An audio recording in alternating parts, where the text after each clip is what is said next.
Hey everybody, welcome back to another video, and today we're going to be talking all about sensitivity. Obviously, in a game like Counter-Strike, where you're constantly trying to accurately and precisely flick your mouse to the enemy, finding the best sensitivity is extremely important.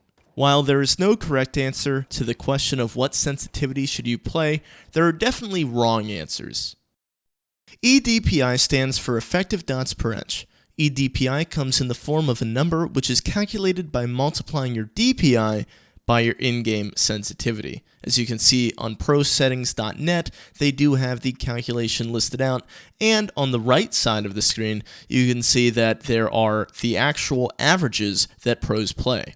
Now, when I had said that there are no correct sensitivities to play at, only incorrect sensitivities, this is what I was talking about. If there was a correct sensitivity to play at, all the pros would be using it.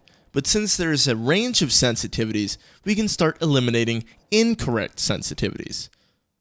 So as you can see here on prosettings.net, pro settings are listed out. This is sorted by the highest EDPI that pros play at, and I'm about to sort it by the lowest EDPI that pros play at. So this is the range that we're talking about when talking about good or correct sensitivities to play at, instead of incorrect sensitivities to play at. Let's be clear. Just because a sensitivity falls outside of the pro range doesn't automatically make it horrible, but it is highly recommended to avoid those sensitivities, as literally no one has ever gone pro playing at that. So why am I telling you all of this, right? This is useful information for lower level players, but that's about it. Well, recently I changed my sensitivity and had some interesting results.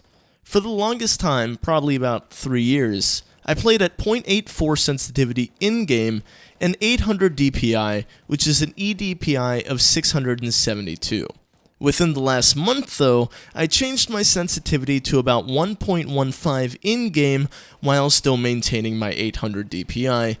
This rose my EDPI to 920. While it did take a couple weeks of hardcore DMing to get used to the sensitivity, the results really surprised me. I have always been a firm believer in not changing your sensitivity unless you're a newer player, but in that case you probably want to lower it. Not only did this go against all of my beliefs with, changing my sensitivity and raising it, but it actually felt really good. Not only did I feel crisper, but the change didn't take me that long to adjust to, even though I'd been playing at my old sensitivity for about 3 years. I've talked to my friends about this, and we've hypothesized a couple things.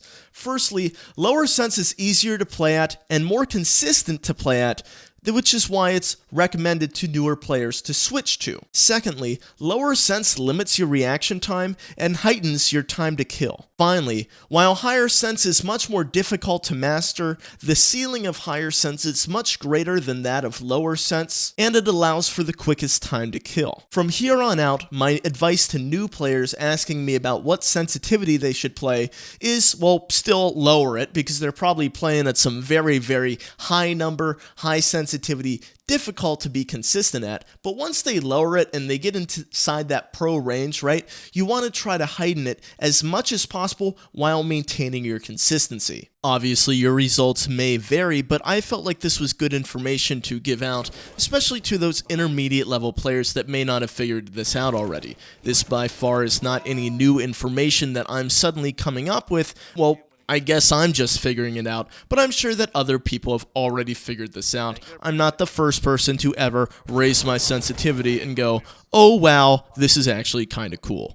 If you all enjoy this kind of content where I go through and edit it a bit more instead of me just running around a map and talking, rambling for 10 minutes, whatever, please consider letting me know in the comments just so I know to make more of these kind of videos. Although they are somewhat of a pain in the ass compared to my usual content, I feel like they're more structured and, they're going to do better in the long run. So let me know, and again, thank you all for watching, hope you have a good day, and I will see you all next time.